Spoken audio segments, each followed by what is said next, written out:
Bem, pessoal, sejam bem-vindos aí a mais um encontro nosso aí falando de linguagem de programação. E nesse encontro a gente vai falar de nomes, escopos, vinculações, um pouco de informação conceitual e nem tanto, né, falando de linguagem de programação, mas no que diz respeito à alocação de memória e o uso de memória. Primeiro vamos falar de nomes. O nome é a forma mais simples de abstração. Quando comecei o curso de computação, meu professor, no primeiro período, uma disciplina, em algum momento ele falou a palavra abstração e ele comentou, olha, guardem essa palavra porque essa palavra é super importante para a área de computação e ela vai acompanhar vocês aí ao longo de toda a vida profissional. E, de fato, isso acontece. A palavra abstração ela é tremenda, né? E, assim, não é totalmente simples explicar o que é abstração, mas basicamente é você pensar que você tem alguma coisa concreta e aí você tenta criar algum modelo ou abstrair daquela coisa concreta para uma coisa um pouco mais abstrata, com um pouco menos de informação, mas de alguma maneira que descreve de uma forma geral o que é aquela coisa concreta, né? E a gente pode falar isso com respeito a tudo. Posso falar com respeito a um carro, tentar descrever um carro de uma maneira mais abstrata, uma casa, um instrumento musical. Eu tenho inúmeras. Qualquer objeto do mundo real, eu posso pensar numa maneira de definir um modelo, usando alguma linguagem, algum recurso que eu tenha, para descrever essa coisa concreta de uma maneira um pouco mais sucinta, né? E o porquê que é interessante esse exercício, né, esse recurso de se simplificar as coisas, porque fica mais fácil de você passar uma ideia, ou se você quiser reproduzir de uma forma diferente aquele modelo, aquela construção mais abstrata, ela de alguma maneira ela deveria resumir a essência do que é aquela coisa concreta, né? Então, essa abstração é um negócio muito importante para a área de computação, ela é extremamente recorrente, está no nosso dia a dia o tempo todo, por mais que às vezes a gente ou não saiba o que é, ou não consiga enxergar ali uma maneira de falar de abstração. Então, assim, nomes, quando eu falo nome, eu estou falando o nome de uma variável, o nome de um identificador qualquer, o nome de uma função, é o exemplo mais básico e mais comum da ideia de abstração, né? Se eu estou programando numa linguagem e uso a palavra sin de seno para, por exemplo, calcular o seno de um ângulo, aquele nome seno, ele está me abstraindo, ou seja, o nome daquela função, está me deixando não me preocupar com todo o detalhamento, com todas as questões mais delicadas que seriam, por exemplo, de implementar uma função para calcular o seno, né? Então eu estou abstraindo de toda essa complexidade, de toda essa dificuldade de se calcular o seno de um ângulo e estou apenas usando um nome que representa toda essa complexidade. Tem um Bem TV aqui, vai acompanhar a nossa aula por um bom tempo, que todo dia à tarde ele aparece por aqui. Perdão. Um nome, ele é um caractere mnemônico que representa alguma coisa. Esse período de pandemia está sendo bastante interessante, porque eu estou dando uma revisitada nos meus slides, e aí eu estou parando para entender algumas coisas, e essa palavra mnemônico me chamou atenção hoje, quando eu estava olhando os slides para apresentar esse material. E não lembrava de cabeça o que é essa palavra mnemônico, né? Fui no Wikipedia, e aí tá lá no Wikipedia português, né? Porque se trata de uma palavra, de uma construção portuguesa, né? E tá lá mnemônica, dizendo que é um auxiliar de memória. Ou seja, aí está dizendo, eles são tipicamente verbais e utilizados para memorizar listas ou fórmulas, e baseiam-se em formas simples de memorizar maiores construções, baseados no princípio de que a mente humana tem mais facilidade de memorizar dados quando estes são associados à informação pessoal, especial ou de caráter relativamente importante, blá, blá, blá, blá, blá. Né? Então, a gente percebe aí uma ideia que eu tenho casa um pouco com a ideia de abstração que eu estava comentando. Né? Você pensa ali numa fórmula ou de alguma coisa mais complexa e eu estou usando algum artifício para me lembrar dessa coisa complexa. Né? Eu falei de nome de função, aí nesse Wikipedia ele usa, não sei se vocês já foram apresentados a isso, por exemplo, a questão da ponta ali do punho, né? para a gente lembrar quais são os dias do mês, quais são os meses do ano que terminam com 31, né? Então, janeiro termina, fevereiro não termina, março termina, abril não termina, maio termina, junho termina, julho termina e assim vai, né? Agosto, setembro, outubro, novembro, dezembro, né? Então, assim, é uma maneira da gente lembrar os meses que terminam com 31, né? Então, a isso aí, por exemplo, se refere à ideia de mnemônica, né? Então, voltando lá na definição de linguagem, um nome ele é um caractere mnemônico, ou seja, é um caractere que está me abstraindo uma complexidade e obviamente, aí daí é fundamental, até por questões de legibilidade do nosso código, né? Na hora da gente dar o nome das nossas variáveis, das nossas funções, das nossas classes, da gente usar nomes sugestivos, que a partir do momento que eu olho o nome, eu deveria, de alguma maneira, inferir o que aquilo ali está representando, né? Então, o nome é um caractere mnemônico que representa alguma coisa. Essa coisa, normalmente, em termos de linguagem de programação, ela pode ser um endereço de memória, pode ser um valor, uma constante, né, uma string, uma operação, uma função, né, como eu comentei, e por aí vai, né? Se a gente considera o tempo, o período de existência dessa associação entre um nome e o que ela representa, que eu estou dando ali o nome de um valor, é o que a gente chama de tempo de vinculação, em inglês binding time, né? Então, esse tempo de vinculação, esse tempo de associação, é o tempo durante a execução de algum programa, uma vez que a gente está falando de linguagem de programação, né? É o tempo em que dura a associação de um nome com o que esse nome representa, né? E esse tempo de vinculação ele é bastante importante quando a gente fala de execução de programas, de projetos de linguagem como um todo, falando de forma mais geral.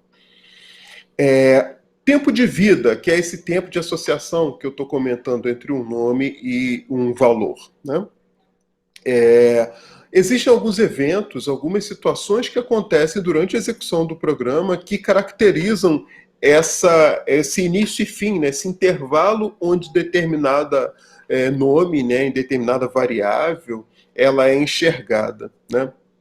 E aí tem alguns bem imediatos, né? Por exemplo, quando eu crio objetos, né? Sejam os objetos falando lá com linguajar de orientação a objeto ou falando de recursos de uma linguagem que eu estou criando num dado momento, né? Quando eu faço essas associações, referências a variáveis, rotinas, né? E a remoção, ou a desassociação dessas coisas, isso tudo caracteriza esse início e fim de uma associação, né? Exemplos fatos para isso a gente tem em C e C++, né? Quando a gente trabalha com ponteiros, né? A gente tem vasto conjunto de cenários onde essas associações e desassociações acontecem o tempo todo, e na verdade isso aí costuma dar bastante dor de cabeça para quem programa em C e C++, em função dos problemas, por exemplo, de lixo, de outras coisas que a gente de alguma maneira vai introduzir nesse nosso bate-papo, tá? Mas para falar de associação ou desassociação, eu, ao invés de falar de C e C++, eu abri aqui meu prompt, eu vou usar Lua, que eu já tinha comentado no nosso último encontro, introduzi um pouco, falei um pouco sobre Lua. Se vocês não assistiram o vídeo, não viram, vejam no vídeo anterior que eu vou apontar aí um pouco da história de Lua, né? Mas então, se em Lua eu venho e faço algo desse tipo, x recebe 10, a partir daquele ponto ali, eu criei uma associação e eu tenho um x valendo aquele valor que eu acabei de associar. No momento em que eu faço y recebe, sei lá, 20, eu estou criando uma segunda associação e eu já posso me referir àquela associação anterior, porque ela está válida ainda, né? E aí eu vou lá, por exemplo, consulto y e y está valendo 30, né? Eu posso vir e fazer x valer alguma outra coisa, aí lembrando essa questão, Lua trabalha com tipagem dinâmica, então eu posso colocar aqui LP, uma string LP, representando linguagem de programação, e aí agora, se eu voltar a fazer essa associação ali, y recebe 20 mais x, o interpretador de Lua não consegue resolver porque o meu x, ele é uma string e ele não consegue fazer 20 mais string, né? Então ele não consegue fazer essa soma, porque isso aqui se trata de um número, isso aqui é uma string, né? Então, o valor de x valer 10, ele valeu, ó, o ciclo de vida, né, digamos assim, dessa associação que eu criei aqui, valeu por todos esse momento aqui, né? A partir desse ponto aqui, eu criei uma outra associação para x e aquela associação lá deixou de existir, né? Então, essa questão de momentos em que esses intervalos, essas janelas onde determinada variável é enxergada, isso varia o tempo todo baseado nas construções da linguagem que eu tenho e nos mecanismos que eu tenho para ficar associando, né? Eu posso, por exemplo, fazer algo diferente aqui. Ó. Eu vou dizer que agora o x ele é uma função, usando uma sintaxe que eu comentei com vocês no último encontro, que é meio sucinta, né? Então eu estou dizendo que o x, que ora que era um número, depois passou a ser uma string, agora eu estou dizendo que ele vai ser uma função, né? E ele vai ser uma função k, que simplesmente vai fazer um incremento, né? Uma função incremento. Então, deixa eu colocar aqui k mais 1. Aí eu preciso colocar o end aqui para terminar a função em Lua. Tendo feito isso, se eu vier e fizer x de y... Ah, não, o y está valendo 30? Eu acho que o y ainda está valendo 30, né? Porque eu não consegui executar essa interpretação, então acho que ele ficou com essa última associação. E aí, quando eu faço x de y, ele me retorna o valor 31. Por quê? Porque o x, eu atribuí a ele uma coisa que tem um comportamento de função. Então, a função recebe um valor k e retorna o incremento desse k, o k mais 1. Né? Então, agora, novamente, ó, o x, que é uma string, ele valeu string durante esse tempo, intervalo todo aqui. Ó. Desse ponto em diante, o x passa a se comportar como uma função. Então, eu uso ele como uma função. Né? Olha lá. X de y, né? O parênteses, no caso aqui em Lua, é como em C ou em Java, representa que eu estou acionando, estou chamando uma função ou um método, algo do tipo. Eu tenho um identificador, o abre parênteses e os argumentos que aquela função espera. Tá? Pois bem, o tempo de vida de um objeto geralmente está associado a 3 mecanismos distintos de armazenamento. Ou seja, eu falei do intervalo do ciclo de vida, agora eu estou falando de mecanismos de armazenamento. A gente costuma dizer que uns objetos num programa, né, de alguma linguagem, eles são armazenados de forma estática, eles são armazenados numa pilha, né, dinamicamente, então tudo que está depois... ou ele é estático ou ele é dinâmico de alguma forma. E de que forma é essa? Ele pode estar sendo armazenado numa pilha e pode estar sendo armazenado num heap. Né? Para quem nunca viu nenhuma dessas construções, não foi apresentado a isso, a gente vai falar nos próximos slides com algumas ilustrações que eu espero que vocês entendam. Tá? Mas então, assim, quando a gente fala de quantidades numa linguagem de programação, num programa, essas quantidades elas podem ser alocadas de forma estática ou dinâmica. E o que é ser armazenado de forma estática? É antes da execução eu já reservar, eu já saber exatamente o quanto que eu preciso de área de memória e onde é que isso vai estar alocado, ou assim, reservar isso assim que o programa iniciar. Então, o programa iniciou, eu já tenho toda a memória estática necessária, já tem que estar alocada para aquele programa poder executar.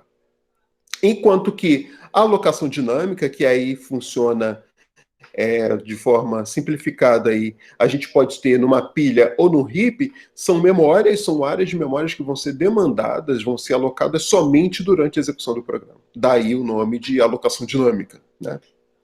A gente vai ver algumas ilustrações ao longo aí, a seguir. Mas vamos começar por objetos estáticos. Um exemplo básico de objetos estáticos são as variáveis globais. Né? Então, em todo programa, quando eu declaro lá fora, por exemplo, uma variável x, ou sei lá, um vetor, uma matriz e coloca um valor para essa quantidade global, aquela área de memória vai existir durante toda a execução do programa, né? Então, iniciei a execução, aquela área vai ser alocada e ela fica alocada, ela fica reservada durante toda a execução do programa. É por isso que quando a gente inicia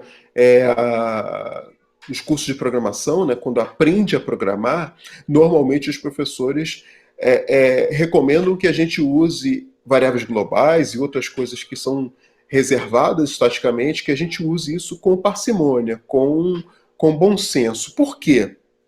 Se eu aloco alguma coisa de forma global e essa coisa só vai ser executada, só vai ser usada pelo meu programa por, sei lá, 20% do tempo de execução, ou 30% que seja, os outros 70%, 80% de tempo de execução do meu programa, aquela área que está reservada está sendo reservada de forma à toa, né? Então eu estou desperdiçando a área de memória que poderia estar sendo utilizada para outros fins, né? Então é fundamental que a gente promova. Não estou dizendo que a gente está proibido de definir variáveis globais, mas é fundamental que a gente use isso como critério. Eu vou definir variáveis globais, quantidades que vão ser necessariamente importantes, úteis, ao longo de bastante tempo de execução do meu programa. Sei lá, 70%, 80%, 90%, ou até o tempo todo, né? Então é fundamental a gente ponderar isso aí. Então, esses objetos estáticos, né, como exemplo as variáveis globais, elas têm a característica de existir durante toda a execução do programa, como eu comentei. Um outro exemplo de objetos estáticos são as próprias instruções do programa, principalmente para as linguagens compiladas, né? Então, quando eu estou programando lá, sei lá, em C, em qualquer dessas linguagens mais clássicas, aquele processo de compilação que a gente viu gera um código executável, e esse código, no momento que eu executo o meu programa, esse código ele é carregado em memória para que o processador possa executar. E esse conjunto de instruções, que são exatamente a minha semântica do meu programa, ou seja, o que o meu programa faz, normalmente, assim, para a grande maioria das linguagens, esse conjunto de instruções ele não muda. Né? Então eu carrego aquele conjunto de instruções para a memória e sempre que eu executar o meu programa, ao longo da execução daquele meu programa que eu carreguei em memória, sempre aquelas mesmas instruções vão ser executadas. Certo? Então o conjunto de instruções que foi traduzido, né, da linguagem lá de alto nível, da minha linguagem de programação, para a linguagem de baixo nível, ela normalmente não muda. Né? Então fica exatamente aquele conjunto de instruções alocados em memória. Né? Então, instruções de programa são um exemplo também de objetos estáticos. Outros exemplos, variáveis estáticas declaradas em rotinas, ou seja, variáveis cujo valor a gente quer que seja preservado entre chamadas de execução de função. Isso essa palavra aí, na verdade, variável estática, está bem baseada na maneira como C vê variável estática. Mas, independente disso, existem algumas linguagens, independente do termo estático, né? Existem algumas linguagens que a gente consegue definir variáveis locais dentro de rotinas e fazer com que o valor dessas variáveis não seja perdido no momento que a função se encerra. Né? Então, fazer com que, numa nova chamada daquela função, aquele valor seja preservado. Né? Outra coisa também que normalmente são objetos estáticos, são os valores, as constantes, os valores que a gente trabalha nos nossos programas. Né? Em algumas implementações, né, de algumas linguagens, é assim que funciona. Um outro exemplo também de objetos estáticos são estruturas geradas por compiladores. Né?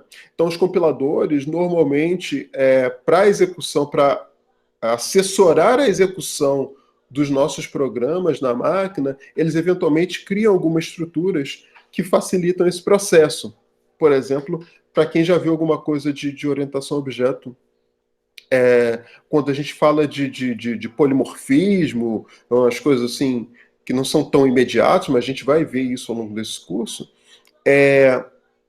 a gente deixa algumas associações entre nome e, por exemplo, nome função, né, nome método, né, a gente deixa para fazer algumas associações somente durante a execução. antes da execução, a gente não sabe exatamente que nomes estão associados aqui, funções, né? E aí, como é que, no momento em que a associação acontece durante a execução, como é que isso é armazenado? Normalmente, o compilador gera instrução para criar, por exemplo, ali eu citei o exemplo de uma estrutura auxiliar, que é uma tabela de símbolo. Então, eu posso criar uma tabela onde, durante a execução, quando a associação acontecer, eu vou lá e armazeno nessa tabela para não ter que ficar associando ou guardando, ou toda vez tendo que recalcular, por exemplo, uma associação, né? Então, é o tipo de coisa que eu entendo que nesse momento, né, do curso, vocês não vão enxergar, no caso aí de compiladores, vocês não vão enxergar exatamente a utilidade disso, né, somente no curso de compiladores que a gente vê a importância dessas coisas, mas é algo assim, eu só estou querendo passar para vocês a ideia de que são coisas que vão estar alocadas durante toda a execução do meu programa. Várias delas aí, como eu falei, variáveis globais, as próprias instruções do nosso programa, são coisas que a gente explicitamente vai estar criando e definindo, e aí na execução, no processo de execução daquele programa, essas coisas vão ser alocadas de forma estática. Agora, tem outros, por exemplo, o próprio compilador, ele pode necessitar de ter algum apoio, né, ou de instruir a máquina, né, com alguma recurso auxiliar, como essas estruturas aí, para apoiar a execução do programa. E aí o compilador vai estar fazendo essas alocações que ficam criadas, né, ficam visíveis, né, o ciclo de vida dura a execução de todo o programa, né? Então, esse aí seriam alguns exemplos de objetos estáticos.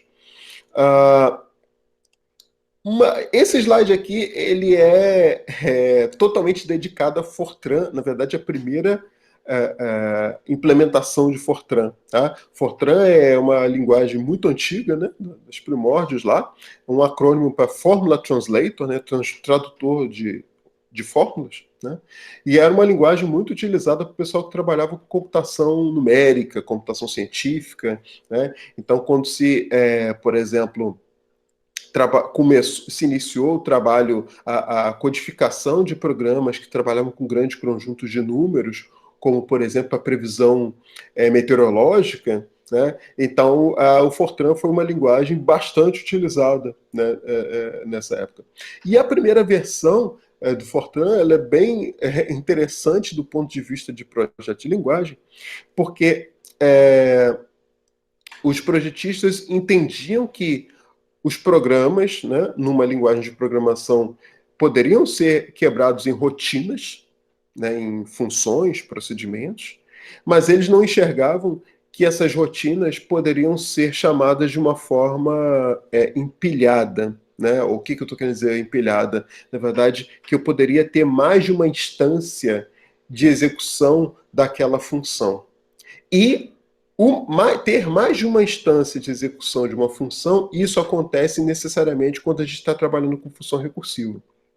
Quando eu trabalho com função recursiva, normalmente eu fico empilhando chamadas. Eu vou ilustrar isso aqui com exemplos, novamente, aqui com Lua, né? Só para isso, porque eu não sei aí o quanto cada um sabe dessas coisas, né? Mas vamos tentar homogeneizar aí o conhecimento, né? Mas então, essa primeira versão do compilador de Fortran não previa que mais de uma instância de uma função poderia ser executada. Achava que apenas uma, para cada função, para cada rotina que tivesse no meu programa, somente uma vez, ou somente num dado momento, ou somente uma instância daquela rotina poderia estar em execução, né? Então, o que o compilador fazia? Ele alocava estaticamente toda a quantidade de memória que era necessária para a execução daquela rotina, né? E aí, assim, eu vou ilustrar isso aqui, tá? Mas dados comumente armazenados nesses espaços, que eram chamados, na verdade, quando você tem uma função que ela vai executar e ela precisa de algumas áreas de memória para armazenar os valores que ela manipula, né? Essa área de memória que dá apoio para a execução de uma função é chamada de registro de ativação, né? Activation Record. E nesse registro de ativação vão coisas como os argumentos, né, os valores que a função recebe como parâmetro, né, o valor que ela vai retornar, para onde ela vai retornar, ou seja, o endereço de retorno dessa função, variáveis locais, temporárias e tudo mais que ela precisa para executar. No caso dessa versão inicial lá de Fortran, isso tudo era alocado uma única vez de forma estática, ou seja, no momento em que, antes do programa executar, eu já tinha isso tudo reservado. Com isso aí, e aí em negrito aí, não tinha como, na primeira versão de Fortran, não tinha como a gente implementar uma função recursiva, seja ela de forma direta ou indireta. Mas então, para ilustrar isso um pouco, para deixar a coisa um pouco clara, deixa eu fechar esse prompt aqui de Lua e eu vou trabalhar com código diretamente. Né? Aqui a gente tem uma função fatorial super simples, né? Se x é menor ou igual a 1, eu retorno 1. Aí eu não estou nem fazendo as checagens que seriam importantes, né? Por exemplo, checar se o número, estou passando um número negativo e tudo mais, mas é um código aqui só para ilustrar essas coisas que a gente está comentando. E aqui aí se o número não for menor ou igual a 1, eu retorno x vezes fat de x menos 1. Aqui é onde a gente sabe, né, que está acontecendo a recursão, né? Porque eu estou definindo a função em função dela própria, né? Então aqui eu volto a criar uma instância de fat, só que com valor decrementado. Né? E aqui eu estou, só para ilustrar, chamando o fatorial de 5. Né? Pedindo para imprimir, né, o fatorial de 5. Né? Então, quando eu vou lá no prompt e chamo Lua, eu estou já no mesmo diretório, né? Lua fatorial de 5, aparece ali, ó, 120. 120 é o fatorial do valor 5. Né? Pois bem, agora vamos modificar um pouco esse código para a gente ver a ideia de pilha que eu estou comentando a vocês. De que maneira? Primeiro, eu vou aqui pedir para imprimir x. Vou pedir para imprimir o valor de x. Tá? Quando eu venho aqui e executo, agora a gente observa ali, ó, que o x ora vale 5, ora vale 4, ora vale 3, ora vale 2. Né? E isso é exatamente a ideia, né, do fatorial. Né? Esse print x aqui, ele está sendo feito antes de eu chamar a função recursiva. Né? Eu poderia, assim, seria interessante se eu pudesse fazer esse print x aqui para ver que depois da chamada executiva, depois da execução, eu faço um cálculo e aí depois eu vou desfazendo a minha pilha. Né? Só que esse print aqui, claramente, não vai fazer sentido, porque a gente sabe que o return, né, nas linguagens de programação, eu não vou nem testar aqui, mas provavelmente Lua vai reclamar disso. Vamos testar, né? A gente está aqui, né? Curiosidade. Aí deu lá, ó, end expected e tudo mais, to close function, near print, porque tem o return, então ele está esperando uma coisa antes aqui. Então eu vou remover esse print, mas para dar a ideia do que eu quero com vocês, eu vou fazer o seguinte, eu vou fazer um alce recebe fat de x menos 1. Vou aqui imprimir,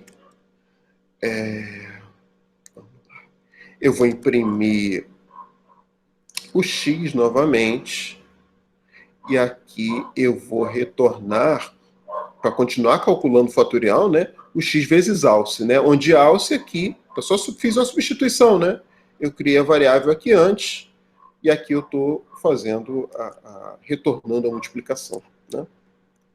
Agora, deixa eu dar um clear aqui para subir lá para o início da tela. Quando eu executo, a gente observa, olha lá, 5, 4, 3, 2, o 1 aqui não está sendo impresso, porque quando eu entro aqui no meu caso base, eu não coloquei o print aqui, o print está do lado de fora, né? Então o print vai sempre para caras maiores que 1, né? Então eu 5, 4, 3, 2, depois ele volta, olha aqui, ó, 2, 3, 4, 5, né? Então, eu desci até chegar no caso base, retornei o meu valor do caso base, e aí agora eu estou voltando porque eu preciso fazer essa multiplicação. Né? Então eu fui, de alguma maneira, criando chamadas que ficaram esperando eu chegar num valor básico do meu fatorial, que é no momento ali quando o x vale 1, né? Começando do 5, né? Então, quando eu cheguei no x igual a 1, agora eu tenho que voltar multiplicando para fazer o cálculo do meu fatorial, né? Então, eu volto fazendo as multiplicações sucessivas até chegar no 120. Essa volta, eu estou desempilhando esse conjunto de valores que eu empilhei e que ficaram criaram a dependência do meu código, né? Então, se eu fosse ilustrar aqui em termos de visuais, é como se eu fizesse 5 vezes fatorial de 4. Em seguida, o que é fatorial de 4? É 4 vezes fatorial de 3. O que é fatorial de 3? É 3 vezes fatorial de 2. O que é 2? O que é fatorial de 2? É 2 vezes fatorial de 1. Aí sim, aqui fatorial de 1. Eu chego no valor que eu sei qual é o resultado. E aí depois eu volto multiplicando. A minha pilha, ela é importante porque esse 5, esse 4, esse 3, esse 2, todos esses caras são valores de x. E aí, lá naquela primeira implementação lá de Fortran, o que os caras fizeram? Como eles não imaginavam que eu pudesse ter mais de uma chamada ativa num dado momento para uma mesma função, para um x, que era um parâmetro, eles reservaram um único valor. Então, se eu reservo um único valor para o meu x, ou seja, se eu defino isso estaticamente, beleza, o x vai ficar valendo 5. Quando eu precisar dessa chamada aqui, se eu pegar e jogar o 4, eu estou jogando o 4 para cima do 5, porque eu só tenho um único espaço de memória. Né? Então, assim, claramente eu não consigo, com um único x, guardar todos esses valores. Né? E observe que eu estou fazendo só para FAT de 5, eu podia fazer FAT de 5.000. Né? Então, eu tenho que ter 4.999 valores de x, porque eu estou guardando todos esses valores anteriores para depois voltar multiplicando. Né? Então, essa sacada que as linguagens depois de Fortran tiveram, né, de usar estruturas dinâmicas para apoiar a execução da chamada de funções, ela é fundamental para a gente conseguir implementar uma função de forma recursiva. Né? Do contrário, a gente não consegue. Né? Deixa eu voltar lá para os meus slides, né? Beleza. Agora vamos para a ideia do mecanismo de armazenamento. Aí agora a gente vai falar de alocação dinâmica, né? Em pilha, né? Que é, por exemplo, o que dá apoio ali para a execução daquele fatorial em Lua, né? O empilhamento de registros de ativação, ou seja, pensem em estruturas, né? Caixinhas, né? Que contenham informações que são necessárias para a execução de uma função. Né? No caso ali de Lua, deixa eu voltar aqui, voltar todo o meu código. No caso aqui de Lua, eu preciso guardar x. Né? Então, x é um valor que é necessário para a execução de cada instrução, de cada instância da função fatorial, nesse exemplo aqui em Lua. Né? Então, no mínimo, eu preciso ter espaço para guardar o valor de x no meu registro de ativação.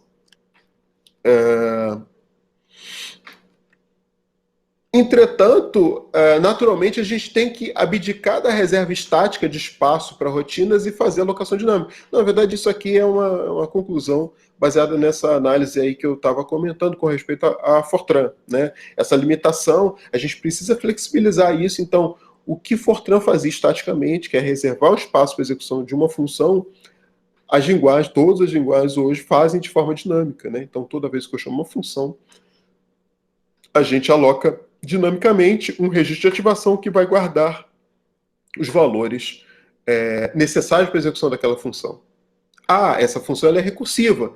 Então, para cada chamada, eu vou estar empilhando registro de ativação.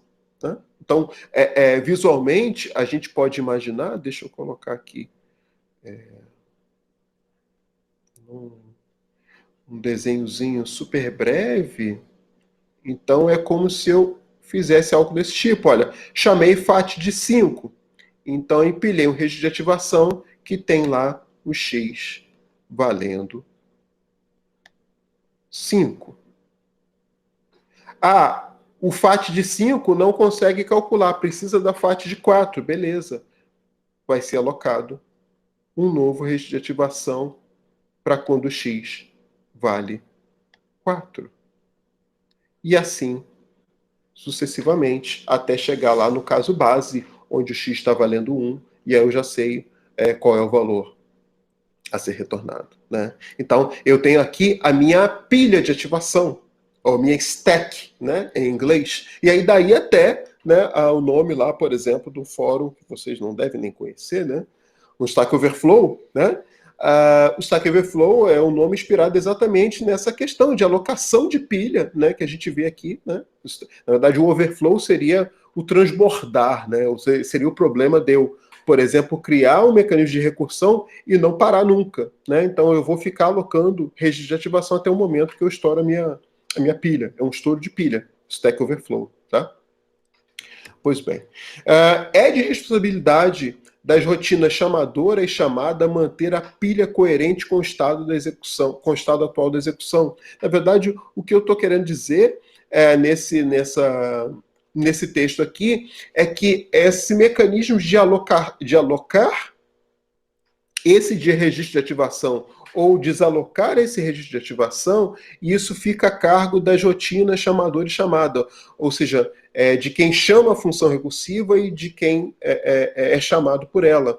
Mas, na verdade, esse texto aqui ficaria melhor se eu dissesse assim: o compilador gera o código que atribui à função chamada ou à função chamadora essa instrução de alocar um registro de ativação ou desalocar um registro de ativação. Né? Aqui no nosso código em Lua, olha, eu estou chamando a FAT, a gente não vê nada aqui no código de alto nível, né? Não vê nada aqui que diga, olha, para essa instrução aqui executar, eu preciso fazer uma alocação dinâmica e jogar o valor 5 lá dentro. Isso aqui não está aparecendo aqui. O código, o compilador ou o interpretador gera código para fazer essas coisas funcionarem. Né? Então, esse texto aqui está se falando de tarefas, atribuições dos compiladores. Né? E a decisão se quem aloca o registro de ativação, quem desaloca, é a rotina que está sendo chamada, ou seja, por exemplo, a FAT recursiva, ou a chamadora, né? A chamadora aqui não está muito clara, mas imagine a chamadora como se fosse isso, né? Eu tenho uma function main, e essa function main, por exemplo, vai chamar a FAT de 5, sei lá, return FAT de 5, e aqui eu estou chamando a função main, né? Então, aqui eu estou me referindo a main, seria a função chamadora, ou seja, a função que chama determinada função recursiva, que é a FAT, e a FAT é a função chamada, né? A função que está sendo chamada a partir da main. Professor, vou ter que sair, tá? Meu filho foi liberado. Foi um prazer. Tá ok, obrigado. Um prazer. Até mais.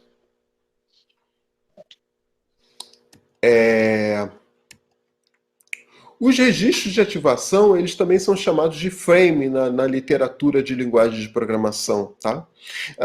Da mesma maneira que a gente tem um registrador, né? Registrador ali, tem um erro, faltou um R.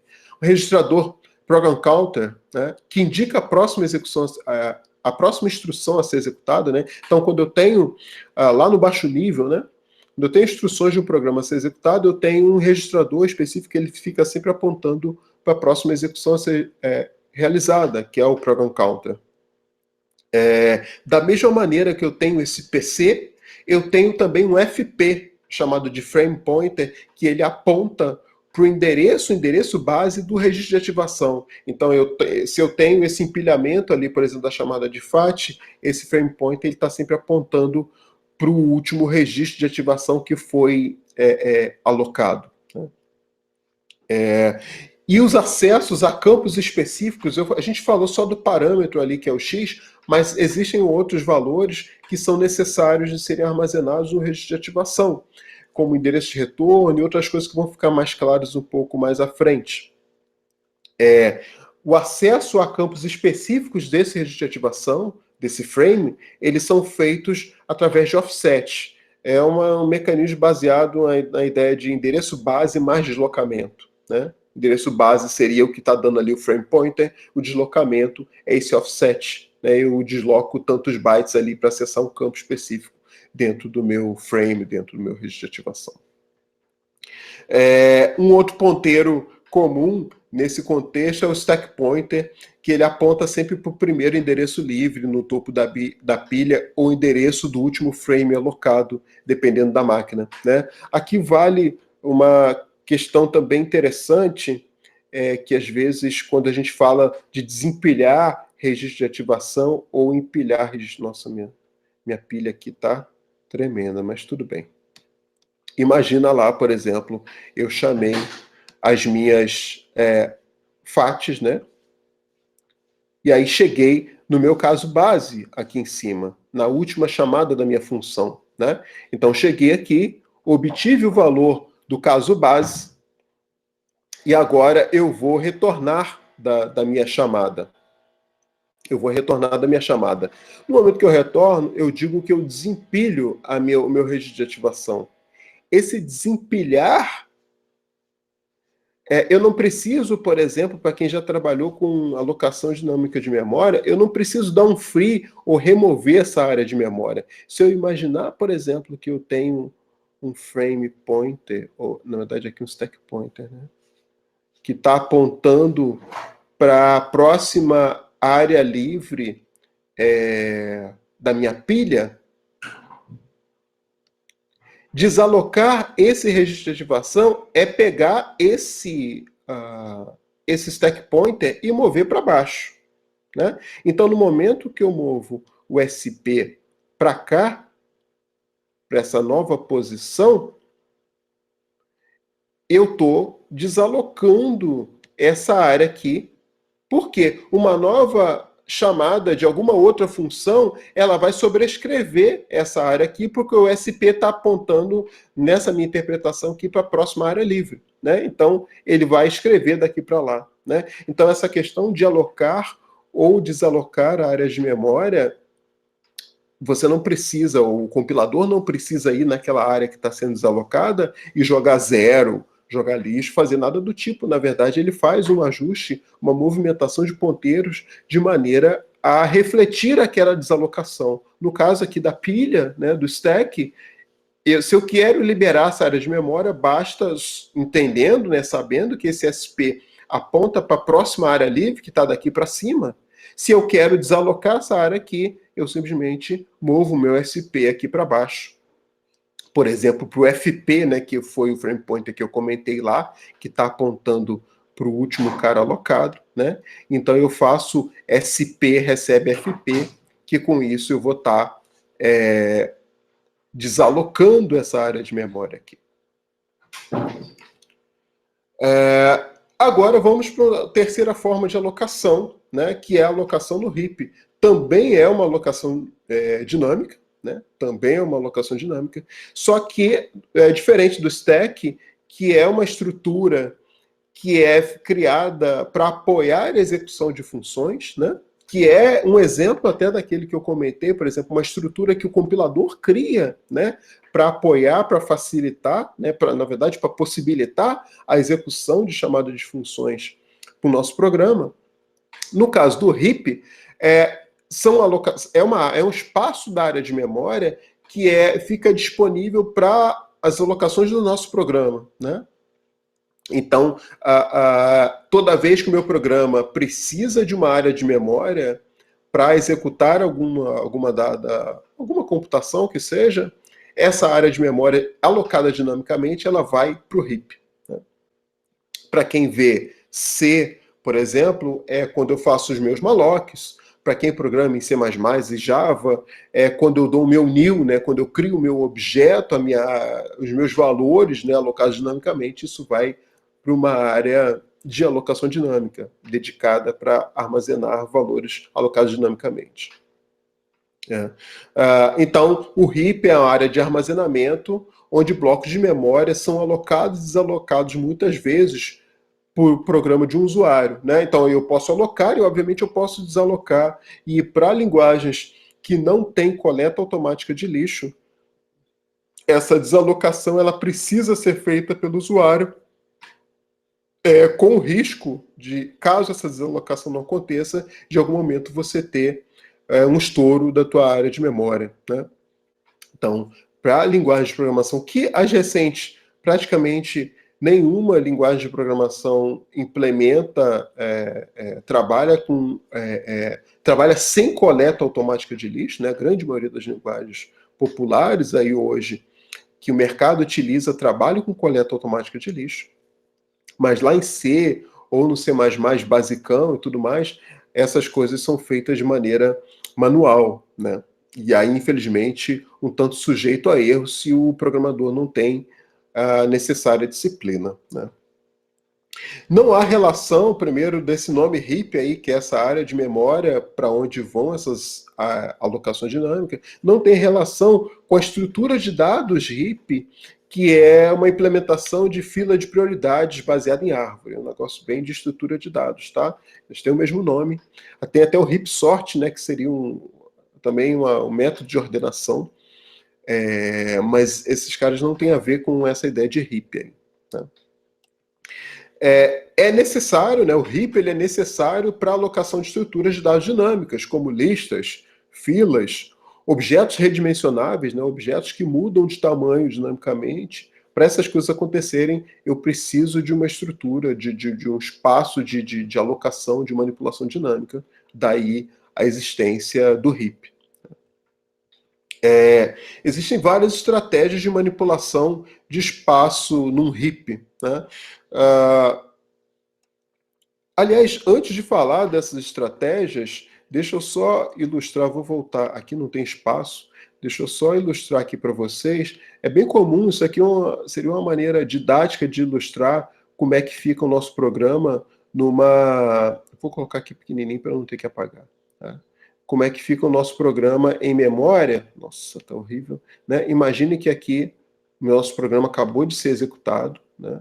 Então eu tenho aqui, isso aqui é o espaço que o SO reservou para a execução do nosso programa, né? E aí, didaticamente, é bastante comum a gente ver essa seguinte distribuição aqui, ó.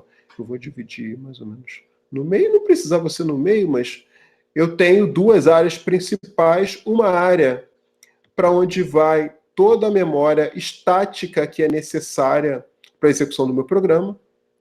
Aí, então, espaço para variável global, meu código, né, o código do meu programa, isso tudo fica numa área de memória que não vai mudar ou não vai ser desalocado ao longo da execução do meu programa. Então, está isso tudo aqui. E eu tenho uma outra área de memória que é para onde vai as alocações dinâmicas. E aí, normalmente, por exemplo, eu posso ilustrar aqui, vou ilustrar dessa maneira. Aqui vai crescer a minha pilha de ativação, meu stack, né? Então, aqui para onde vão os registros de ativação, as chamadas de função, né? As estruturas necessárias para a execução das funções, né? Então, isso acontece aqui. E eu vou criar aqui de cima para baixo o RIP, né? Então, os meus mallocs, os meus nils, as minhas áreas de memória que o meu programa precisa para executar, eles vão ser alocados daqui para baixo. Isso aqui até para visualmente a gente entender que a memória ela é finita, né? Então, o sistema operacional reserva para o nosso programa uma área de memória, de execução limitada, né? Então, a gente não pode ultrapassar essa área de memória aqui, senão a gente corrompe a execução do nosso programa e a gente pode acessar áreas indevidas e tudo mais, né? Então, a gente tem aqui a memória estática, aqui eu ilustrei a pilha, e aqui o RIP. Poderia ser o contrário sem problema algum, e isso aqui, relembrando, é só uma ilustração, né, bastante didática, né, para a gente vislumbrar como é que são essas coisas em memória, né? Então, para a manipulação do RIP, existem várias estratégias, né, de manipulação, e essas estratégias elas levam em consideração dois aspectos, dois fatores, né? Um é a velocidade e outro, o espaço. Primeiro, velocidade. Por que a gente está falando de velocidade? Entendam o seguinte, eu estou falando de alocação dinâmica, então de coisas que acontecem durante a execução do programa. É fundamental que essas coisas que acontecem durante a execução, elas sejam rápidas, porque qualquer lentidão nesse processo vai ser uma lentidão na execução do meu programa. Isso pode fazer com que, por exemplo, uma interface lá em que meu usuário está fazendo alguma ação fique travada ou fique esperando um processamento acontecer, né? Então, essas experiências nunca são interessantes, a gente quer sempre que os nossos clientes fiquem felizes, né? Na manipulação, né? A usabilidade ela tem que ser boa, né, do nosso programa. Então, em algum momento, isso pode um retardo nesse processo dinâmico ali de manipulação dinâmica pode se refletir lá na outra ponta, que é onde está meu usuário, né? Então, é importante que na manipulação desse RIP, as estratégias elas sejam rápidas, né, ou considerem a questão de velocidade. E, obviamente, a questão de espaço, uma vez que a gente está numa área limitada, né? Então a gente tem que fazer um bom uso dessa memória aqui, porque é uma memória cara, né? Beleza. Dois problemas que acontecem nessa questão de manipulação dessa área no RIP, né? A gente está falando do RIP, tá? A gente não está falando da pilha, porque na pilha aí é o compilador que gera o código para fazer essa manipulação da stack, né? Dessa parte da área dinâmica, né? A gente está falando do RIP, que é onde nossos programas demandam, né, espaço. Então, dois problemas eles devem ser tratados. Um é fragmentar. Os dois se referem à questão de fragmentação da memória. Uma é fragmentação interna, né? Eu vou ilustrar com um exemplo logo aqui na frente, um exemplo visual, só para a gente enxergar essas coisas, né? Essa questão da alocação no RIP. Mas se a gente pensa, aliás, deixa eu até mostrar. Eu vou ilustrar para vocês daqui a pouquinho essa questão do RIP, e a gente pode imaginar o RIP como sendo isso, ó, blocos de memória. Esses blocos, eles têm... deixa eu ver se eu consigo aqui. Esses blocos de memória, eles têm, por exemplo, endereços, né? Então, esse aqui é o endereço 0, endereço 1, endereço 2, endereço 3, e assim sucessivamente, né? E esses blocos aqui, a gente pode abstrair do que de fato isso é, mas eu posso pensar que eu estou falando de bytes, que é o que a gente vai falar só para simplificar, mas eu posso pensar em termos de blocos, né, de memória, de conjuntos de bytes, sei lá, de 32 bytes, 64, 128, por aí vai, né? Então, eu não vou estar tão preocupado em efetivamente como cada sistema operacional particiona o meu RIP, né, e me disponibiliza isso. Eu estou abstraindo, né? Eu estou pensando na coisa de uma forma um pouco abstrata, né? Então, o que seria a fragmentação interna? Seria, por exemplo, um dado bloco de memória que o meu programa aloca, que ele precisa, pode existir um espaço. Imagina, por exemplo, que a minha máquina disponibilize blocos de 64 bytes. E eu preciso alocar 60. Né? Mas se a máquina disponibiliza 64 bytes, então ela vai me dar de 64 a 64. Se eu estou precisando de 60, vão ter 4 bytes ali que vão ficar perdidos, né? Esses 4 bytes ali é o que a gente está chamando de fragmentação interna, ou seja, é um espaço que está sendo desperdiçado dentro de um bloco, tá? E aí, para esse problema aí, existem algumas possibilidades, algumas maneiras de resolver, mas eu não vou entrar nesses detalhes, não. Eu acho interessante, até porque vocês vão eventualmente aproveitar essas estratégias, essas técnicas em outras disciplinas, como sistemas operacionais. O que eu vou comentar aqui são ideias que são reaproveitadas em outros contextos também, né? Que é na fragmentação externa.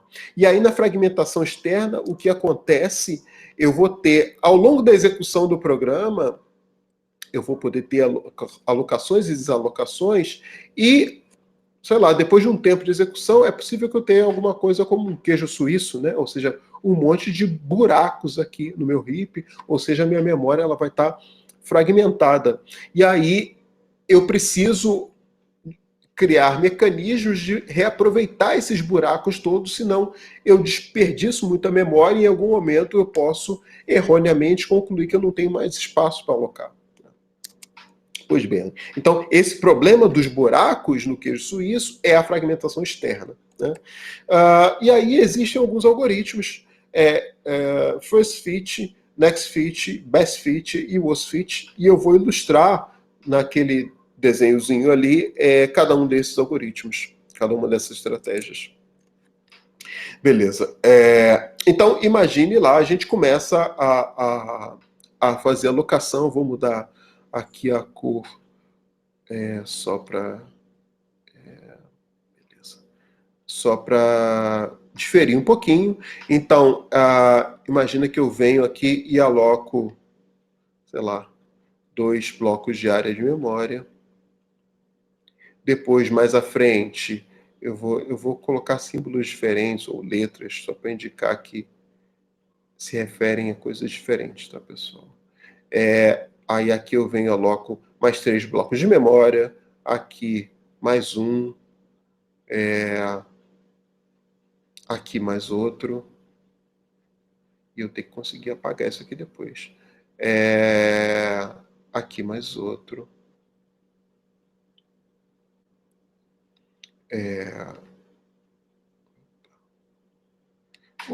Vou até o final ali com esses, deixa eu achar só a ferramenta aqui para apagar. Eraser, será que é isso aqui? Eraser, deixa eu ver o tamanho disso.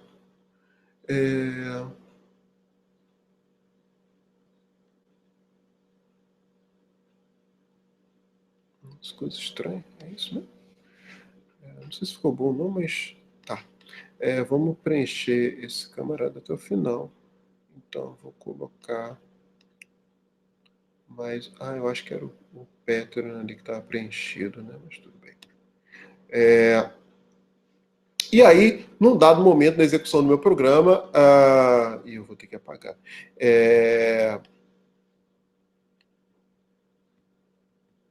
Outline, oh meu Deus.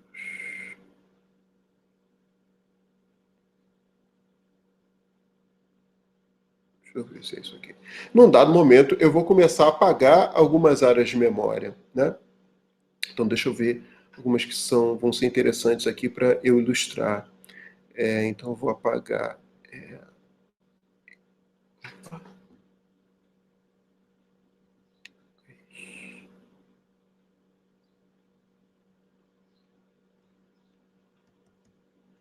Estou com dificuldade, mas tudo bem. Vou apagar aqui esse Y, vou apagar essa área, né, de 3 blocos que foram demandada num dado momento, e vou apagar esses 2 Ws aqui. Certo? Então eu fiquei com esses buracos aí na minha memória, né, no meu heap, né? E aí o primeiro algoritmo, a primeira estratégia lá que a gente comentou é essa first fit, né? No first fit, ele é o mais simples dele, e o first é o nome super intuitivo, né? Primeira posição. Então, nessa organização aqui do meu heap, nesse layout, se eu preciso alocar 1 ou 2 blocos de memória, necessariamente ele começa aqui do início, chegou no primeiro local, ele vai e aloca, né? Então, o first fit, ele começa do início da memória, do meu heap, e assim que ele encontra um espaço que seja suficiente para a alocação do que está sendo demandado, ele vai e faz essa alocação, né? Então, um mecanismo super, não tem complexidade nenhuma, é super direto, né? Beleza. O segundo algoritmo é o Next Fit. Vamos já começar por esse aqui mesmo. Next Fit. O Next Fit, ele tem uma ideia de memória, né? Então, por exemplo, se a minha última alocação, vamos imaginar, depois de tantas alocações aqui, se minha última alocação foi aqui, nesse Z, e eu pedir para alocar um espaço de memória, um único bloco, o bloco vai ser procurado daqui em diante. Né? Então ele vai encontrar esse bloco vazio aqui, vai preencher o valor nesse espaço aqui. Né? Esse next, ele tem uma ideia de localidade, né? Que é, se você pensar num espaço de armazenamento, então eu tenho o último espaço em que eu achei espaço disponível, e o next ele seria uma ideia de que, se eu achei um espaço disponível naquele ponto, é possível que na redondeza eu encontre outros espaços disponíveis. Né? Então, o mecanismo do next é o mecanismo que tem, e desses 4 que a gente vai ver, é o único que tem essa ideia de memória. Né? Então ele pega a última posição, ele é uma combinação do first, né? Com essa ideia de memória. Né? Então eu pego a última alocação que eu fiz e vou percorrer buscando a próxima área livre daquele ponto em diante. Né? Então é o first a partir da última alocação. O best fit, ele vai buscar a área de memória, o bloco de memória que melhor se encaixa naquela área, naquela demanda que eu estou precisando. Né? Então, para essa alocação aqui, se eu precisar alocar um espaço de memória, um bloco de memória, aqui eu tenho 3 contíguos, se eu alocar um aqui vão sobrar 2. Aqui eu tenho 2 contíguos, se eu alocar um, sobra 1. Né? Aqui eu tenho, entre aspas, um desperdício menor do que aqui em termos de área contígua. Né? Então, o best fit, se eu precisar de um bloco de memória, para esse layout aqui, ele vai alocar esse bloco de memória aqui, e não aqui. Né? O que seria, por exemplo, o caso do first. Né? Esse é o caso do best. Se, por acaso, eu precisar de 2 blocos de memória, aí aqui eu tenho 2 e sobra 1, aqui eu tenho exatamente 2, então o best fit ele vai alocar aqui. E essa escolha, é óbvio, tem o intuito de não criar mais blocos, né? E fazer com que as áreas de memória possam ser melhor reaproveitadas, melhor utilizadas. Né? Então o best vai procurar ter o menor desperdício, tentar fazer com que sobre menos. Né? Essa é a estratégia do best. O worst fit, que é a última estratégia, é até curioso, né? A gente pensar o worst é pior, né, em inglês, né? Se a gente pensar em termos de ideia, eu vou estar usando a estratégia que vai piorar, seria a pior alocação possível. Não é bem assim. Né? O worst fit, para esse caso, para esse layout, se eu preciso de um bloco de memória apenas, nesse caso aqui, a alocação, se eu fizer aqui, sobram 2 espaços, a alocação, se eu faço aqui, sobra um espaço apenas. O worst fit vai procurar a alocação que me dá a maior diferença, que me deixa mais espaço. Então, aqui eu estou deixando um espaço, aqui eu estou deixando 2. Então, o worst ele vai vir e vai alocar o bloco de memória nesse ponto aqui. Isso é interessante porque na alocação com bash, é interessante por algum aspecto, tá? Na alocação com bash eu estaria alocando aqui, então vai sobrar um bloco de memória que só pode ser alocado, pensando numa alocação simples, né? Só pode ser alocado por quem está demandando apenas um bloco de memória.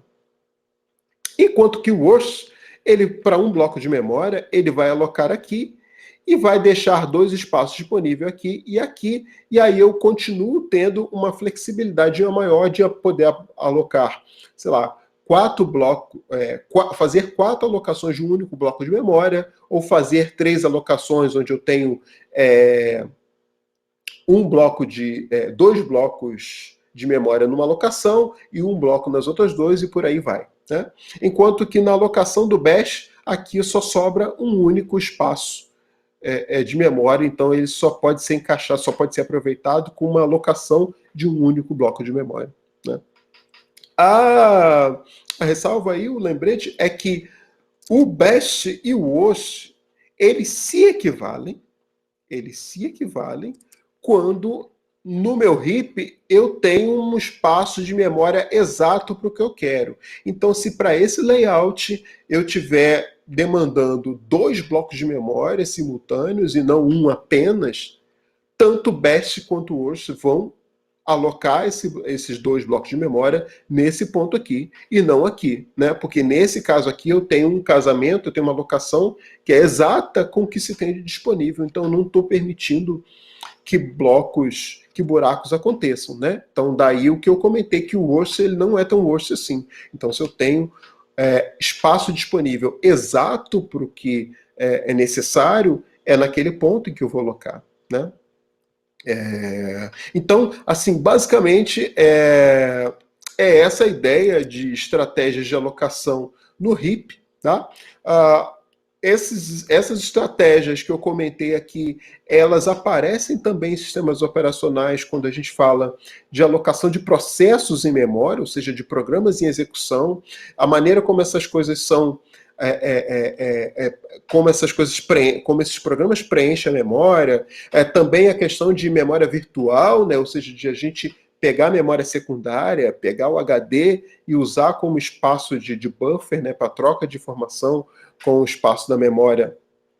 As estratégias de como eu faço alocação e movimentação de memória também se inspiram nessas estratégias que têm, na sua essência, essas 2 preocupações aqui que eu comentei com vocês: velocidade e espaço. Essas coisas precisam acontecer de forma bastante rápida e precisam levar em conta a economia de espaço, né? Então, por exemplo, o best fit e o worst fit são estratégias super bacanas que buscam ter economia de memória, mas se a gente pensar na implementação dessa estratégia de maneira crua, o meu heap ele pode ser muito amplo, muito grande. Então, eu saber se eu estou globalmente, né, para um heap, se eu estou desperdiçando mais ou menos, pode me obrigar, diferentemente do first ou do next, das outras 2 estratégias, o best e o worst vão me obrigar a percorrer todo o meu heap, né? Isso pode me levar um atraso, né, uma demora para se concluir onde é que é melhor fazer a alocação.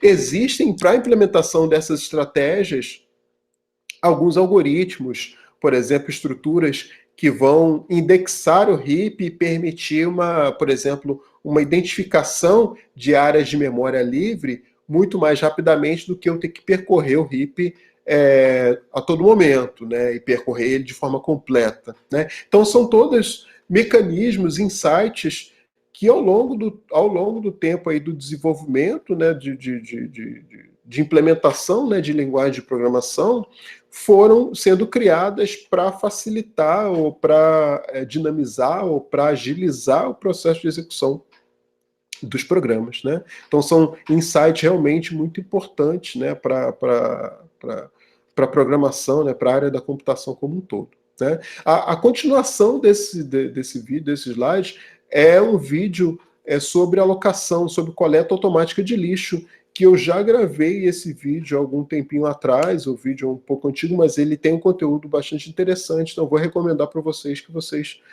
continuem esse conteúdo, né, que seria a parte em que a gente fala de desperdício na verdade, porque aqui eu estou falando, considerando que a alocação que os programadores estão sendo conscientes na questão da coleta, da alocação e remoção de memória, né? Mas pode acontecer que o programador ele seja desavisado ou que ele permita a geração de lixo. Numa linguagem de programação cuja infraestrutura tem a coleta automática de lixo, isso não é problema. Agora, se a gente está trabalhando uma linguagem que ela não tem esse mecanismo, é fundamental que a gente seja disciplinado. Do contrário, um lixo é gerado em memória. E o que é lixo? É uma área de memória que foi alocada e que ela não é mais utilizada pelo programa. E, na verdade, a gente não consegue nem acessar mais essa memória. Então, ela fica lá alocada e a gente não consegue utilizar. Com o tempo, essa memória ela tende a se esgotar, né? E aí o meu programa pode crashear, né? Pode vir a parar em função disso, né? Então, nesses slides eu falo, nessa outro vídeo, eu falo de alocação de coleta automática de lixo, né, de algumas técnicas, que é também um conteúdo bastante importante para a linguagem de programação. Beleza, pessoal? Espero que tenham gostado aí e até mais.